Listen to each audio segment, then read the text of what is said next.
दोस्तों, इस देश का मीडिया इस देश की प्रगति में कितनी भागीदारी निभा रहा है ये तो हम देख ही रहे हैं। बीजेपी की प्रोपोगेंडा मशीन बनकर रह गया है और जिस तरह से गोदी मीडिया एक्सपोज हुआ है, हर कोई जानता है कि वहां क्या चल रहा है।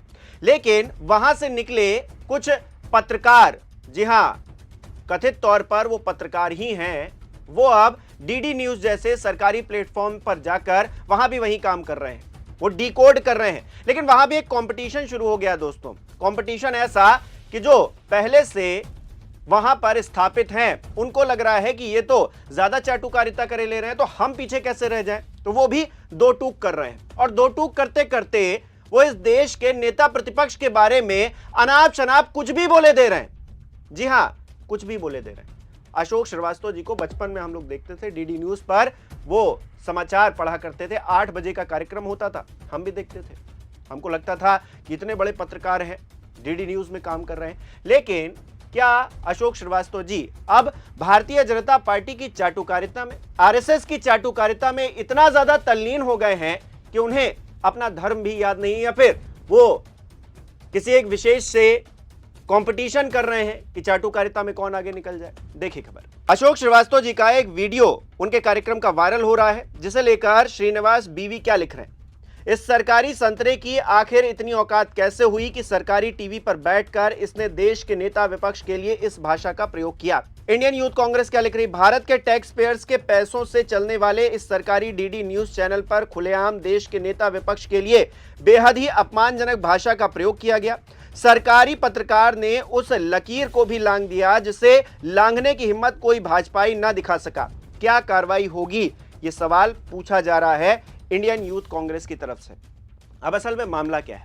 मामला यह है कि एक कार्यक्रम आता है, अशोक श्रीवास्तव जी उस कार्यक्रम को एंकर करते हैं और डिबेट शो है। डिबेट शो में अक्सर आप जानते हैं दोस्तों, गहमा गहमी हो जाती। तो गहमा गहमी के बीच में अशोक जी ये कहते हैं कि राहुल गांधी सावरकर की जूते की नोक नहीं, नोक नहीं, उनके जूते के नीचे पड़ी धूल का एक कण के 100वें हिस्से के बराबर भी नहीं है।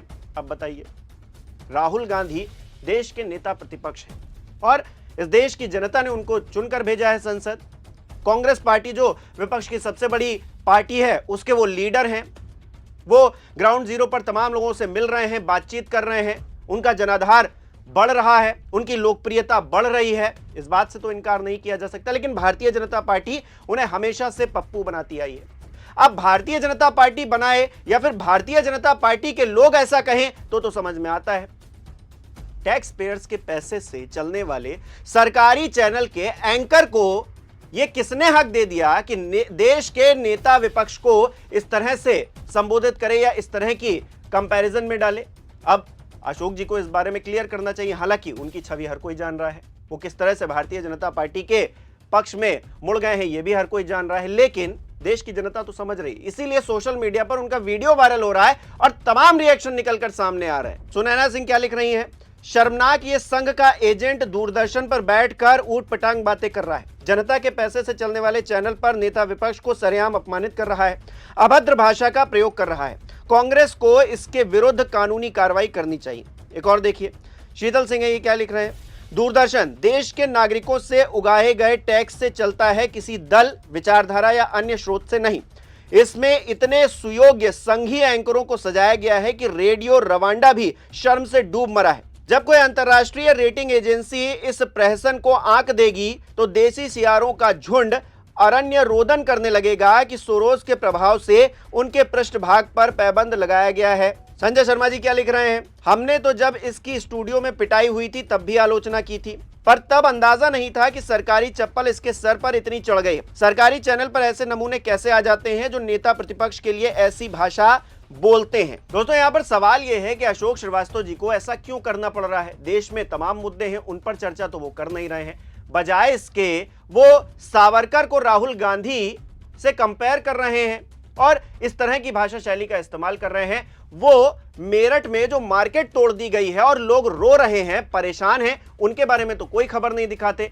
सोशल मीडिया पर तो रिएक्शंस की बाढ़ आई पड़ी है कि किस तरह से लोग वहां कह रहे हैं कि भाई हमने अभी तक तो भारतीय जनता पार्टी को वोट दिया है, लेकिन जब हमारा सब कुछ तबाह कर दिया गया है, बुलडोजर चढ़ा दिया गया है उस मार्केट पर, लोगों की रोजी रोटी को कुचल दिया गया है, ढा दिया गया है, तो फिर हम भारतीय जनता पार्टी को अब कभी भी वोट नहीं करेंगे। लोग परेशान हैं, रो रहे हैं, तमाम रिएक्शंस निकलकर सामने आ रहे हैं, वीडियोस वायरल हो रही हैं। उसको लेकर तो अशोक जी कभी नहीं बोलते। एक ट्वीट ना उनकी तरफ से किया गया, ना अपने कार्यक्रम में दो टूक कहा गया कुछ भी।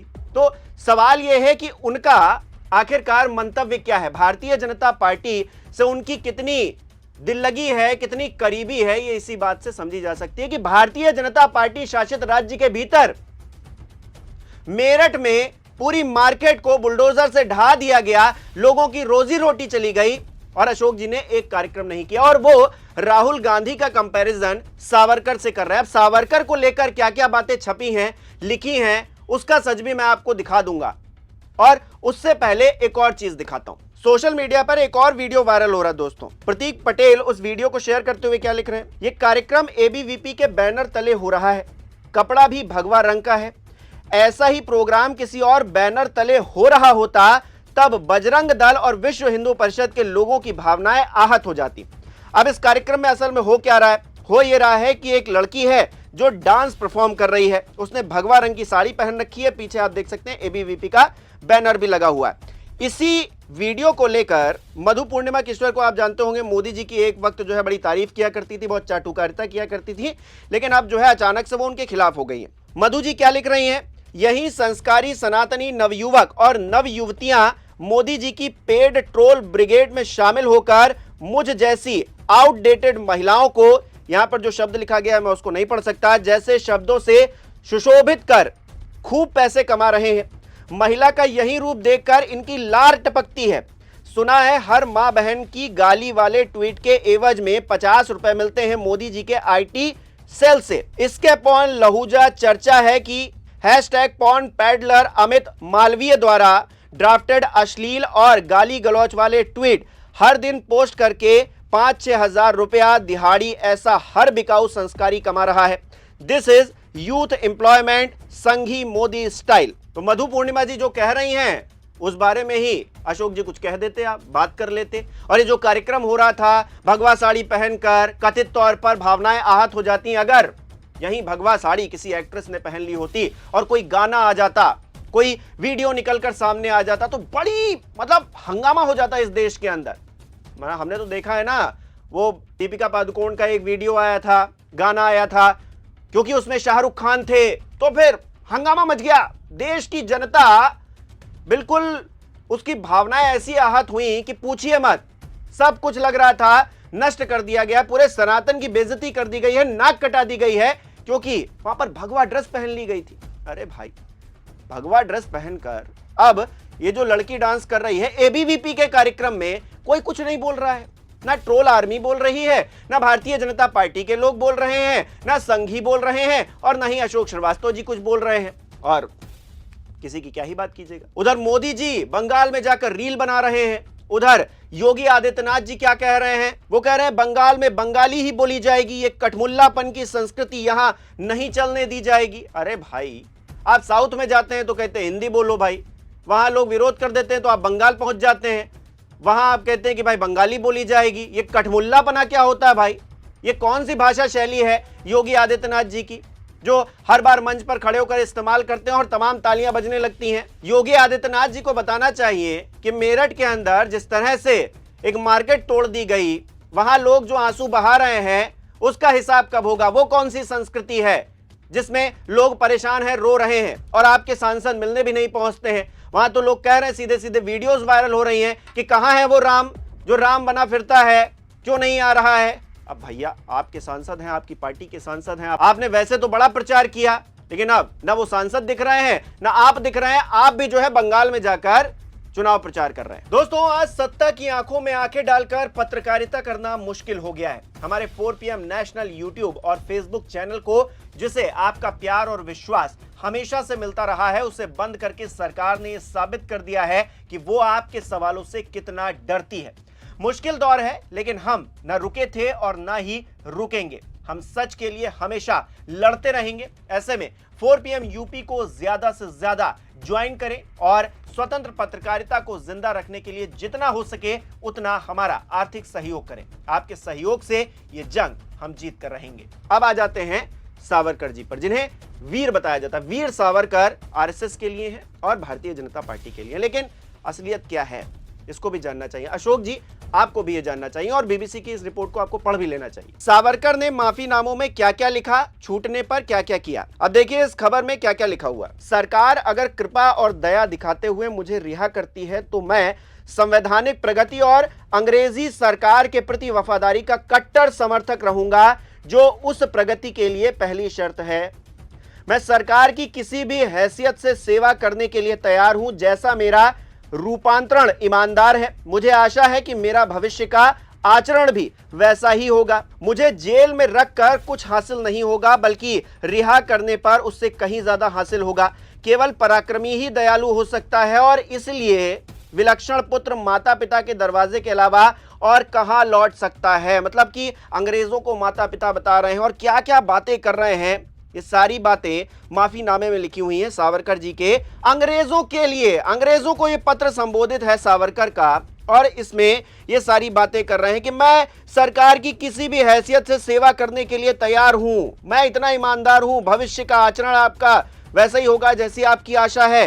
ये बातें सावरकर जी कह रहे हैं। अब एक शमसुल इस्लाम जी हैं, सावरकर अनमास्क्ड करके इन्होंने एक किताब भी लिखी है। ये क्या कह रहे हैं। सावरकर के प्रशंसक अक्सर कहते हैं कि उन्होंने जेल में मरने की जगह राष्ट्र सेवा करने का रास्ता चुना, इसलिए माफीनामे की चाल चली। लेकिन शमसुल इस्लाम जी क्या कह रहे हैं। सावरकर ने अपनी रिहाई के बाद का सारा समय महात्मा गांधी के खिलाफ माहौल बनाने में बिताया। 1937 में पूरी तरह रिहा होने से लेकर 1966 में उनकी मृत्यु तक सावरकर ने ऐसा कुछ नहीं किया जिसे राष्ट्र सेवा कहा जा सके। उनका मानना है कि सावरकर ने दया याचिका नहीं बल्कि आत्मसमर्पण याचिकाएं दायर की थी, जो उन दया याचिकाओं से बहुत अलग थीं जो कुछ और कैदियों ने दायर की, जिसमें उन्होंने कैदियों के ऊपर हो रहे जुल्म के बारे में लिखा। जेल में सावरकर किसी भूख हड़ताल में शामिल नहीं हुए, क्योंकि ऐसा करने पर सजा के तौर पर उनको मिलने वाली चिट्ठियां बंद हो जाती। क्या ये बात अशोक श्रीवास्तव जी नहीं जानते हैं? क्या उनको ये इतिहास नहीं पता है? और अगर पता है तो फिर अपनी दो टूक डिबेट के अंदर वो राहुल गांधी को उनकी चप्पल के नीचे पड़ी धूल का एक कण का 1000वां हिस्सा कहने से हिचकिचाते क्यों नहीं है? क्यों भाई वो कह देते हैं? आखिरकार सवाल उठता है कि इस देश के अंदर कुछ लोगों को, ठीक है, उनकी आस्था है या फिर वो उनमें विश्वास रखते हैं, उनकी राजनीति उससे चमकती है, कहते हैं ठीक लगता है। लेकिन आप तो मत करिए ना। आपको तो हम बचपन से देखते आए, 8 बजे का आप प्रोग्राम करते थे, हम भी न्यूज़ सुनते थे, पूरा परिवार बैठ के न्यूज़ सुनता था। लेकिन आप इस तरह की बातें कर रहे हैं, नेता प्रतिपक्ष के बारे में ऐसी बातें कर रहे हैं। राजनीतिक दल करते हैं, समझ में आता है, चलता है, सब कुछ चलता है। राजनेता जो हैं वो कुछ भी कहते हैं, वो गाली भी देते तब भी चलता है, क्योंकि उनकी वही नियत हैसियत लगती है। लेकिन आपकी तो नहीं है ना। आप अगर इस तरह से बोलेंगे तो फिर क्या ही समझा जाए। हमारे दर्शक कमेंट करके बताएं। इस वीडियो को लाइक करना, शेयर करना मत भूलिएगा। हमारे चैनल को सब्सक्राइब नहीं किया तो वो जरूर कीजिएगा और आप हमें सहयोग भी कर सकते हैं ज्वाइन बटन पर क्लिक करके। बहुत बहुत धन्यवाद।